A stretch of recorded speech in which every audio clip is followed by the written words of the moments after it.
Hi friend, welcome back to my channel.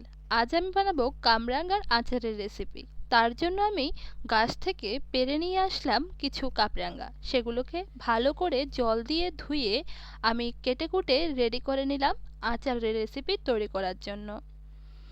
কামরাঙ্গাগুলো আমাদের গাছের, তাই নিজের ইচ্ছে মতো নিয়ে নিলাম আজকে।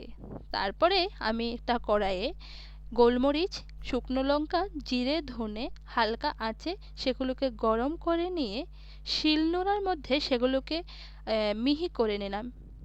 তারপর কড়াইয়ে তেল দিয়ে সেখানে পাঁচফোড়ন, শুকনো লঙ্কা, তেজপাতা, কালো জিরে দিয়ে কিছুক্ষণ নাড়িয়ে নিয়ে তার মধ্যে আমি কেটে রাখা কামরাঙ্গাগুলো দিয়ে দিলাম। তারপর কিছুক্ষণ নাড়িয়ে চাড়িয়ে তার মধ্যে দিয়ে দিলাম পরিমাণ মতো নুন। নুন দেওয়ার পর দেখতেই পাচ্ছেন কি সুন্দর জল বেরিয়েছে। কিছুক্ষণ নাড়িয়ে চাড়িয়ে নুন দিয়ে তারপর আমি এর মধ্যে দিয়ে দিলাম হলুদের গুঁড়ো সামান্য পরিমাণে।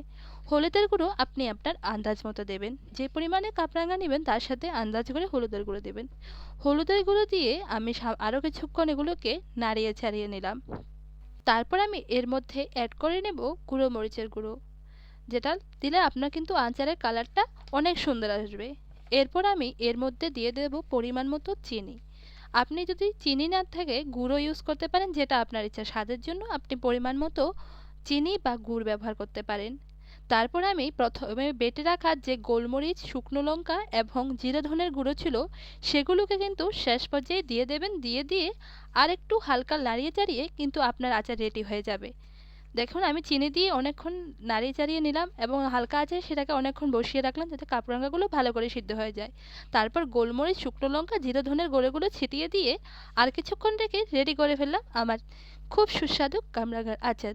ধন্যবাদ সকলকে ভিডিওটি দেখার জন্য। ভালো লাগলে লাইক, কমেন্ট ও সাবস্ক্রাইব করবেন। ধন্যবাদ সকলকে বন্ধুরা। এরকম আরও মজার মজার ভিডিও পেতে কমেন্ট বক্সে জানাবেন আপনাদের কিসের রেসিপির প্রয়োজন আছে। ধন্যবাদ সকলকে।